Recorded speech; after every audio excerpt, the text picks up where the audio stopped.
Hi everyone. When I came to America to work, people used a lot of business expressions that I didn't learn from school. So sometimes I didn't understand them. Do you have this problem too? Then watch this video to the end. I'm going to share with you 7 business English phrases that we use every day, along with lots of examples. These are very short, so you must be able to learn quickly and use them in your business right away. Shall we start? The first expression that I like to share with you is go the extra mile. Go the extra mile is to go beyond what is expected and do more than what is required. This is especially useful when someone is trying to achieve something to get noticed or get a chance for a promotion or raise. You must show more care and diligence to prove that you went above and beyond. Let me give you an example how to use this expression. Hey, I'm thinking about how I can do well on my presentation on sales to make a good impression to the executives. Any recommendation from me? Yeah, I think you must show them how you went the extra mile to build close relationships with your clients and partners. I know you visit their places every single week to see and listen to them. It's not an easy work anyone can do.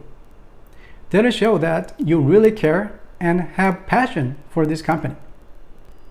I think this go the extra mile is one of the most important things that every business people should do, because our customers and business partners will be happy and satisfied when we provide better products and services than they expected. Making our customers happy is our ultimate goal, isn't it? Next one is long shot. Long shot means something that is not likely to succeed, but is worth of trying. For example, can you tell me what this company will be able to achieve? Let me know what you think. I know it's a long shot, but I believe this company will have the ability to achieve a sponsorship with Netflix in the next 5 years. It is worth thinking about. You may hear this kind of conversation a lot if you attend a startup pitch day. When startup companies present their business ideas and plans to get funding, the panel of investors would ask this kind of question to see if they need to consider in investing those companies or not. Next is ballpark. To ballpark is to roughly estimate something, but within reasonable range. People frequently use this to provide a general idea when they are not sure about it. For example, what should we put for our projected income for the next year on our presentation slide?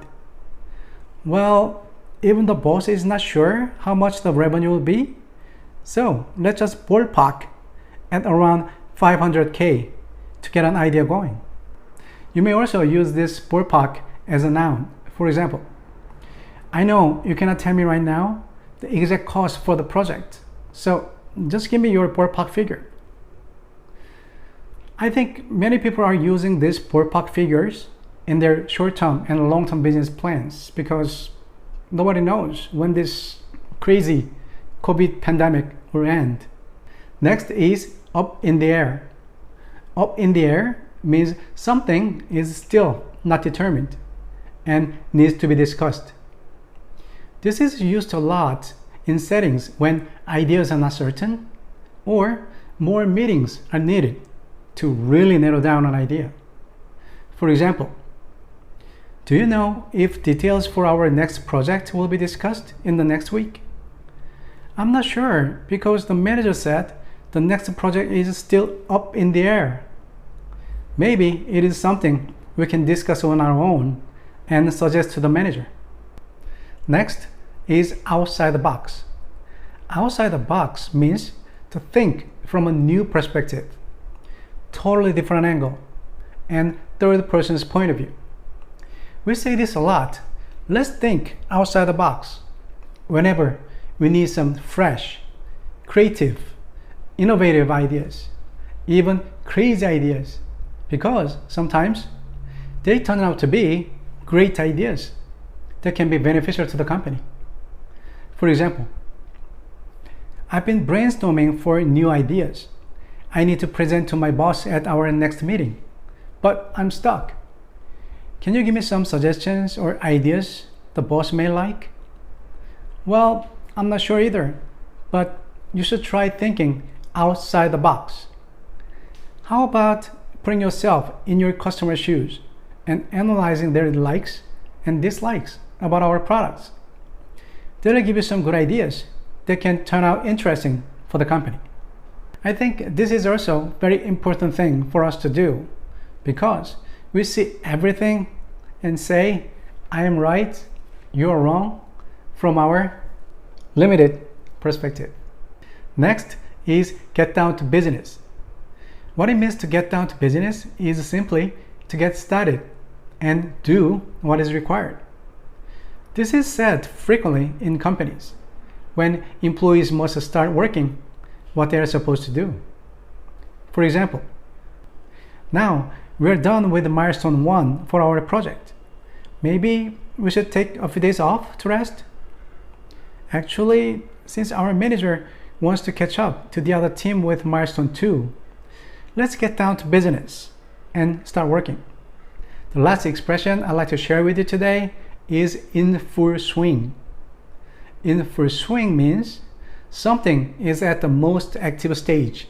In business context, this is used very often when all employees are dedicated and focused on one specific project to meet a deadline. For example, now that we're done with this project, I wonder what the next steps are going to be like. Have you heard anything? I actually heard the company is moving on to the next project in full swing. So probably they will be announcing the details very soon. Thank you so much for watching. I hope you find this very helpful. Please leave me a comment below. I'd love to hear from you. If you like this video, make sure to click on the button, like, subscribe, and hit the bell so you can be notified when I post my next video. Thank you very much. See you next week.